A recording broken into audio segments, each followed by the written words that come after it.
যদি দলের কোনো নাম ব্যবহার করে আপনাদের ভয়ভীতি প্রদর্শন করে, অবশ্যই আপনারা লিখিত আমাদেরকে জানাবেন, আমরা ব্যবস্থা গ্রহণ করব। এই কেরানীগঞ্জের কেউ আওয়াজ তুলে কথা বলতে পারে নাই। ওই ফ্যাসিবাদের চরম সময়ে আমি নিপুণ রায়চৌধুরী সরাসরি তৎকালীন অবৈধ উপজেলা চেয়ারম্যান, মাদকের সম্রাট শাহিন চেয়ারম্যানের মুখোমুখি দাঁড়িয়ে আমি মাদকের বিরুদ্ধে কথা বলেছি।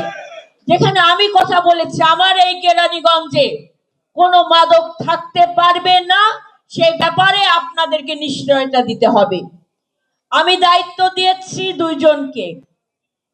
আমি বিশ্বাস করতে চাই আপনারা সবাই সহযোগিতা করে আমাদের এই সমাজটাকে মাদক মুক্ত, সন্ত্রাস মুক্ত, চাঁদাবাজ মুক্ত, ভূমিদস্যু মুক্ত এবং একই সাথে নারীর উপর কোনো সহিংসতা যেন না হয় সেই ব্যাপারে আপনারা জিরো টলারেন্সের ব্যবস্থা গ্রহণ করবেন।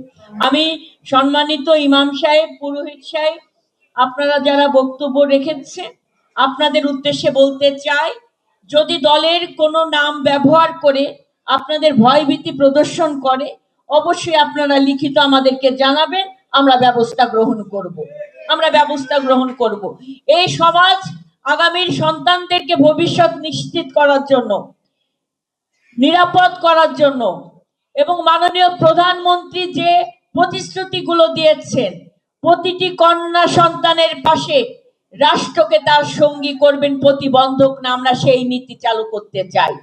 আমরা আমাদের তরুণ সমাজ, যুব সমাজকে কর্মসংস্থানের পথ তৈরি করে দেব, যাতে করে তারা বিপদগামী না হয়। আমি আবারও বলছি, আমরা যেন কেউ অন্যায় না করি, আমরা যেন কেউ অন্যায়কে প্রশ্রয় না দেই।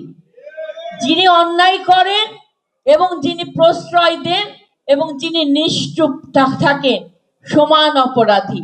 তাই এই অপরাধ থেকে বেরিয়ে এই কেরানীগঞ্জকে আমরা নিরাপদ করব, প্রশাসনকে সহযোগিতা করব, রাষ্ট্রকে সহযোগিতা করব, সরকারকে সহযোগিতা করে মাননীয় প্রধানমন্ত্রী প্রতিশ্রুতিগুলো আমরা কি পালন করতে পারবো না? ইনশাআল্লাহ। কারণ আমরা জনগণের ভোটে নির্বাচিত জনপ্রতিনিধি। এই সরকার জনগণের সরকার। আজকে এই সরকার জনগণের সরকার বলে আজকে কমিউনিটি পুলিশিং এর এই গুরুত্ব, অতি গুরুত্ব বহন করে আজকে প্রত্যেকটি জায়গায় সাধারণ জনগণকে সমন্বয় করে প্রশাসনের সাথে জনগণের যে সেতু বন্ধন, এই সেতু বন্ধন স্থাপন হবে এই কমিউনিটি পুলিশিং এর মাধ্যমে। আমি আন্তরিকতার সাথে আপনাদেরকে ধন্যবাদ জানাচ্ছি, শামীমা আপাকে এবং সকল প্রশাসনের কর্মকর্তাদেরকে, যে আমরা আপনাদের পাশে আছি।